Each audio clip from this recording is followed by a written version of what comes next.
പറയുന്നത് രോഗി ഇച്ഛിച്ചതും കാശ്, വൈദ്യം കൽപ്പിച്ചതും കാശ്. ഇപ്പൊ കൊണ്ടുവരും. കുഞ്ഞുട്ടാ, അവനെ വിളിക്കടാ.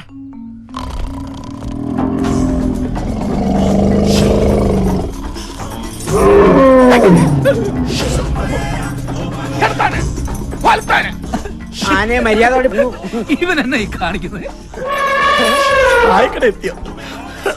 എന്റെ ചെറിയാച്ചോ, ലോറി വാടക ഞാൻ വീട്ടിലങ്ങടെ എത്തിക്കില്ലേ?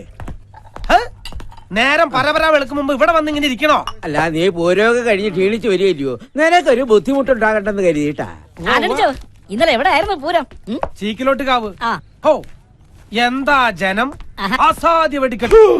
ദാസ, ഒരു ചായ, പിന്നെ 2 കുറ്റി പുട്ട്, 2 പപ്പടം, 2 വട.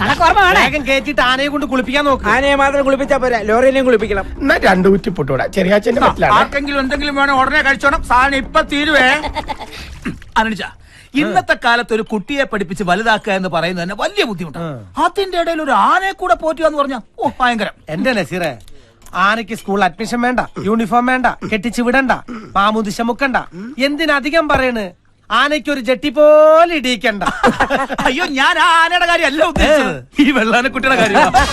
ആനയ്ക്ക് പൂരം നന്നാകണമൊന്നുമില്ല. ആന ചവിട്ടിക്കൊന്ന കേസുമില്ലേ.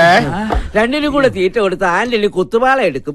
ഏതിടഞ്ഞ ആനയും തന്റെ തോട്ടി കൊണ്ട് അടക്കി നിർത്താൻ കേൾപ്പുള്ള കുമാരൻ പാപ്പൻ ദേ ഇവിടെ വെറുതെ ഇരിക്കുന്നു. ചെറിയാച്ചോ, കുമാരൻ എനിക്ക് അറിയാഞ്ഞിട്ടല്ല. ഞാൻ ആനയെ വാങ്ങിയപ്പോൾ എന്റെ കൂടെ കൂടിയത് അവൻ. പിന്നെ എന്റെ മോൻ ആദിക്കൊരു കൂട്ടായി, ആനയ്ക്കൊരു തോട്ടിയായി. ഇപ്പൊ ഞങ്ങളുടെ വീട്ടിലൊരു അംഗമായി. ഇതൊന്നല്ല, 1.5 അംഗമാണ്. ആദ്യത്തിന് എന്നാ ആശ്രയിക്ക് പോണേ? വിസക്ക് 4 ലക്ഷം രൂപ വേണോ അല്ലേ? എനിക്കറിഞ്ഞൂടാ.